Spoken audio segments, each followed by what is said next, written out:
May isang pagkain ako sa Baguio na namimiss. Yung taho. At dahil namimiss ko ang taho, so gagawa tayo ngayon ng taho based sa memories.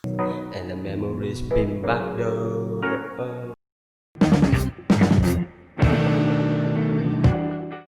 So, ang ibig kong sabihin, hindi ako marunong gumawa. Wala akong experience sa paggawa ng taho. Pero, natatandaanan ko yung lasa niya. Tsaka, medyo alam ko rin yung mga components niya. So, ang taho, meron siyang white, yung soft tofu na sinasabi. Traditional din yan sa mga Chinese na dessert. Meron yung brown syrup niya. Arnibal bang tawag dun? Carnival, arbinal. Basta yun, yung brown na syrup. Tapos, yung tapioca pearl. Dahil wala tayong ingredients, pupunta muna ako sa grocery. Pero, bago tayo bumili, paano gumawa ng soft tofu? So, yung texture niya is yung para siyang jelly ace. Ngayon, natatandaanan ko, nagawa siya sa soya. Pero soya milk. Pwede na siguro yung soya milk. Paano natin siya ito turn na solid state? Gelatin powder? Gelatin powder, no? Let's try gelatin. Tara, gawin na natin.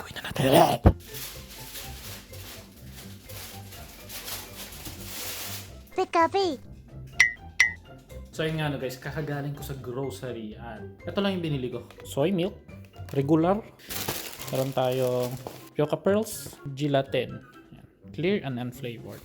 Yung brown sugar meron ako dito. Let's do this. So unang-unang kailangan natin gawin is yung soft tofu. Gano'ng karami? Guys, di ko alam gano'ng karami. Tansyahan na lang. So hindi to yung parang normal na cooking vlog natin guys. So, next time na yun. So yung gagawa tayo out of our memories na. Soya milk. Okay na ba yan? Yan. Kunti lang gagawin natin. Ngayon, papakuluin lang natin to ng siguro mga 5 minutes, 10 minutes. Habang kumukulo yan, gawin na natin yung pan natin. Gelatin.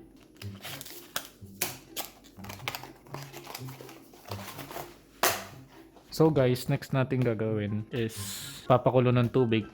Sorry, masyado bang malapit? Sorry. So yun nga no guys, is simmer lang natin itong soya.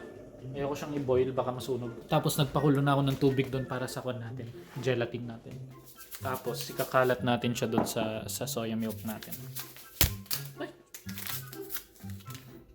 Alam nyo ba guys na nanggaling sa animal fats ang gelatin?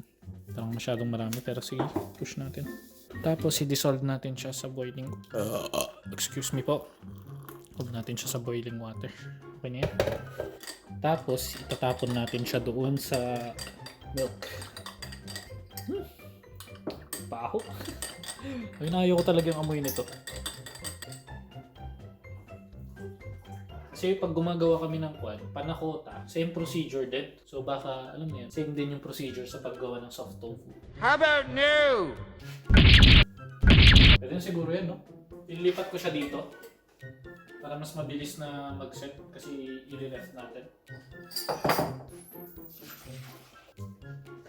Skim lang natin guys. Ang bango nitong soya milk. Amoy tofu. Bakit kaya? So, i-cool down muna natin siya in room temperature. Saka natin i-ref para hindi siya masira. But in the meantime, gagawa na tayo ng tapioca pearls.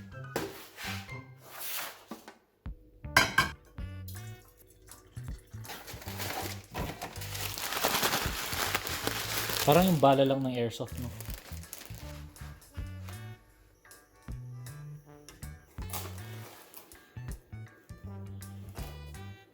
Oh, shit.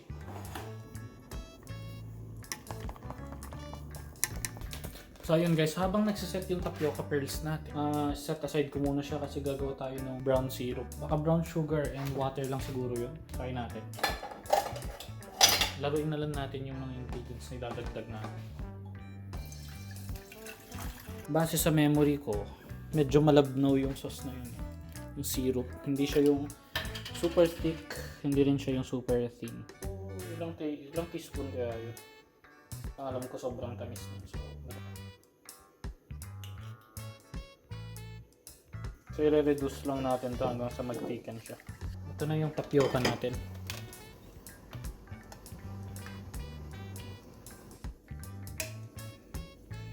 Pero parang ang konti nung ginawa natin. Or sakto lang. Sakto lang siguro. Dati pa kasi ako nagka-crave ng taho. So ngayon gagawin na natin. Naglilihi kasi ako eh. Kalat talaga nitong sink. Hindi kasi sila naghuhugas dito eh. Hindi nila agad hinuhugasan yung mga kon nila. Pinagkainan. Dapat hindi ko tinapon yung kwan. Starch niya. Sayang. Pwede natin pampathik yun ng kwan. Arnibal na yan. Ang bobo ko talaga. Bakit ko tinapon? Tanga-tanga ko. Dahil may naalala akong twist para sa ating taho. So gagawin na lang natin siyang slightly whiskey sauce. So gagamit tayo nito.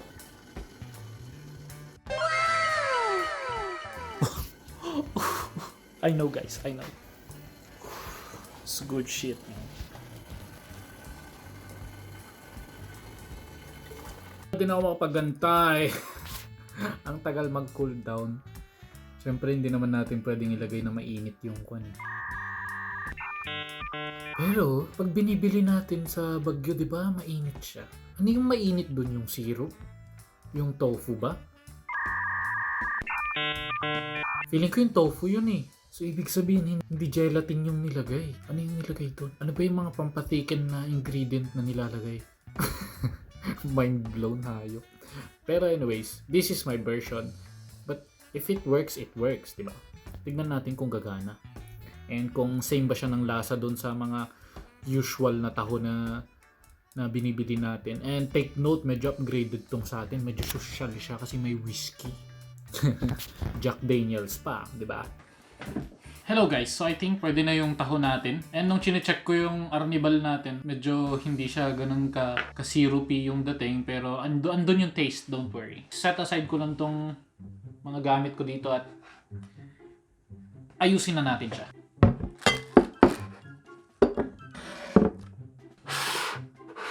Alright guys, let's do this.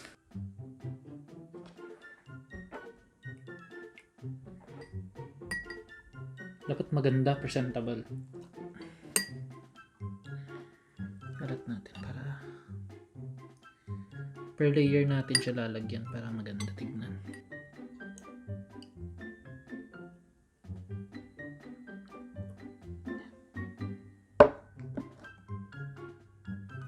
Lagyan ulit natin ng soft tofu.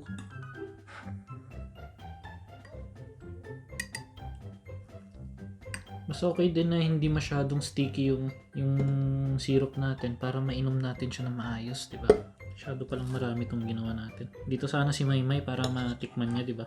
Bumagsak na sa ilalim yung arnibal, pero okay lang.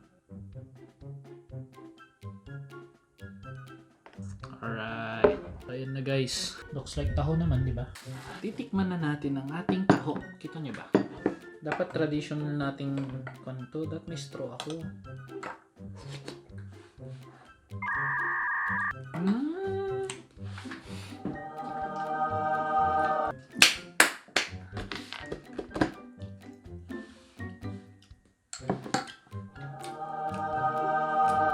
Kailangan ko ng straw para ma-feel ko talaga yung taho feels, di ba?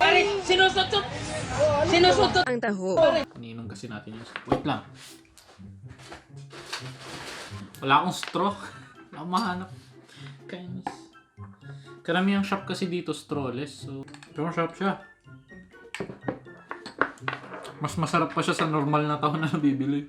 Yung ginamit ko dito, dun sa syrup, kung napanood nyo kanina, nilagyan ko siya ng konting whiskey. Kasi meron yung tinatawag na whiskey syrup. So, gawa siya sa sugar and whiskey together. So, naisip ko, why not gawin natin dito sa taho, di ba? And nung na-try natin, success. Subukan nyo guys, promise. Hindi kayo magsisisi.